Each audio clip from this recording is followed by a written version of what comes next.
Hey everyone, welcome back to the channel. In this video, I'll show you how to purchase a Universal Studio tickets. So let's get started. So first of all, you gotta get in this page right here. And after that, you're gonna scroll down until you find the ticket that you are looking for. So basically, let's go. So let's say, for example, we wanted to go for the Universal Island. So let's say, for example, we wanted to go for the Universal Islands of Adventure.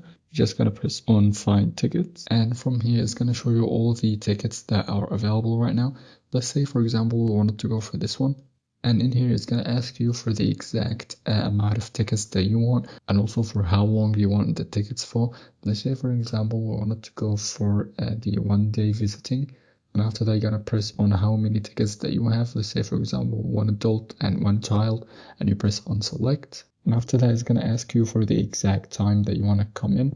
Let's say the 19th, for example, and you're gonna press on add to cart. And after that, you're gonna press on the cart right here. And after that, you're gonna press on check in, or if you wanna add or remove something, you basically can do it from here.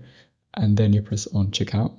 And from here, if you have an account, you're basically gonna type it. If you don't, you're just gonna go for checkout as a guest. And after finishing all the information, it's gonna lead you to the payment method where you have to pay using your card. And also, I believe they have an online payment if you want to do that as well. So yeah, that was the video for today. Don't forget to like and subscribe, and see you guys in the next video. Cheers.